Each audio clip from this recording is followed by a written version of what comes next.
Soal operasi tangkap tangan KPK, kita sapa jurnalis Kompas TV sudah ada Zevanya Sitomeyang dan juga juru kamera Yanuar Ruslim yang saat ini berada di gedung KPK Jakarta. Selamat pagi Zevanya. Zevanya, setelah tiba di gedung KPK, apa tahapan proses pemeriksaan terhadap pejabat pajak yang kita tahu terkena operasi tangkap tangan di Banjarmasin, Zevanya?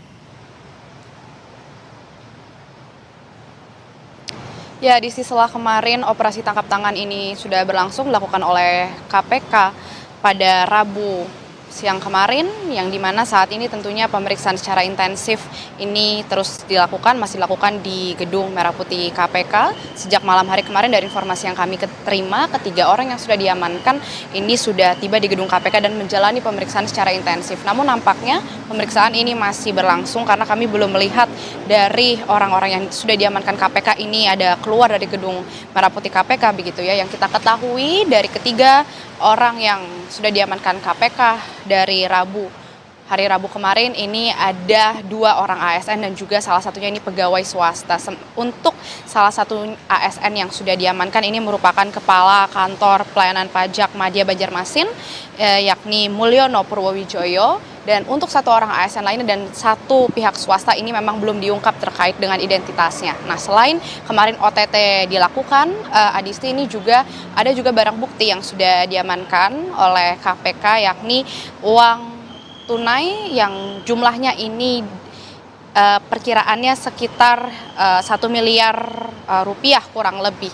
Yang dimana kalau melihat dugaan awal dilakukannya OTT ini kemarin bisa dilakukan ini dilihat bagaimana diduga ada terkait dengan restitusi pajak di Kantor Pelayanan Pajak Banjarmasin, Kalimantan Selatan, yang diduga ini di sektor perkebunan sawit, yang dimana sektor perkebunan sawit ini mengajukan restitusi PPN dan untuk memuluskan proses pengajuan restitusi pajak tersebut diduga pegawai KPP Madya Banjarmasin Kalimantan Selatan ini menerima semacam gratifikasi ataupun suap. Nah, ini yang sedang didalami Adisti dan juga saudara kepada pihak-pihak yang sudah diamankan oleh KPK ini terkait apa jenis perkaranya, kemudian bagaimana peran dari masing-masing pihak tersebut, lalu apa pasal yang berpotensi disangkakan terkait dengan hal ini. Ini sementara yang sedang didalami oleh KPK dan kami juga masih menunggu informasi Adisti terkait kapan rilis ini akan dilakukan.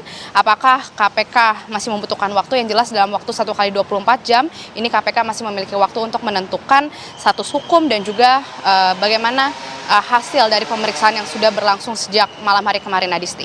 Oke, masih ada waktu 1 kali 24 jam, itu artinya sampai dengan hari ini KPK masih punya waktu untuk menetapkan status hukum terhadap ketiga orang tersebut yang dioperasi tangkap tangan. Salah satunya merupakan Kepala Kantor Pelayanan Pajak Madya Banjarmasin terkait dengan dugaan kasus korupsi restitusi pajak di sebuah perusahaan perkebunan kelapa sawit di sana.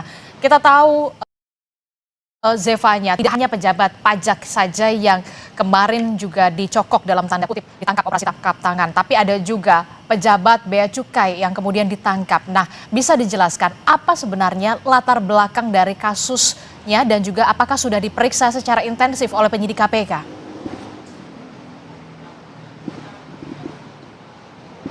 Ya, Disti, selain juga kemarin OTT yang berlangsung di Banjarmasin Kalimantan Selatan, ini memang ada 2 kegiatan OTT berbeda yang dilakukan oleh KPK, di mana salah satunya ini terkait dengan pegawai Bea dan Cukai yang dari kantor Bea Cukai Pusat di Rawamangun, Jakarta Timur. Nah, untuk pegawai Bea Cukai ini yang kemarin dilakukan OTT, ini memang salah satunya yang terlibat ini adalah ex-direktur penyidikan dan penindakan Ditjen Bea Cukai, yang dimana ia diamankan di wilayah Lampung. Sementara untuk ada beberapa pihak lainnya juga dari pegawai Bea Cukai ini yang diamankan atau dilakukan OTT oleh KPK di wilayah Jakarta, yang dimana untuk latar belakang kasusnya ini diduga terkait dengan kasus importasi, yang dimana diduga ada beberapa barang-barang yang masuk ke Indonesia ini yang diduga terlibat diduga ada tindakan pidana korupsi di sana. Ini yang masih didalami oleh KPK, Adisti dan juga saudara, di mana selain OTT kemarin berlangsung juga di wilayah Lampung dan juga Jakarta,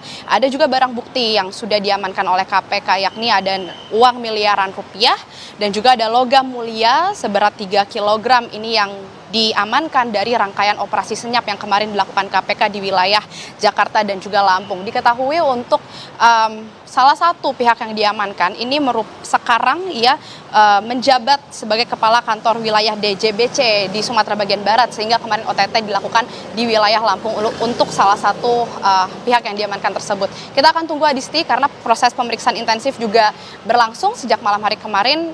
Akan kami nantikan bagaimana status hukum setelah proses pemeriksaan sudah berlangsung kemarin, Adisti. Baik, kita akan tunggu bagaimana rilis yang dilakukan oleh KPK terkait dengan status hukum baik untuk pejabat di lingkungan pajak dan juga di Bea Cukai. Terima kasih informasinya jurnalis Kompas TV Zevanya Situmeang dan juga juru kamera Yanuar Ruslim di Gedung Merah Putih KPK Jakarta.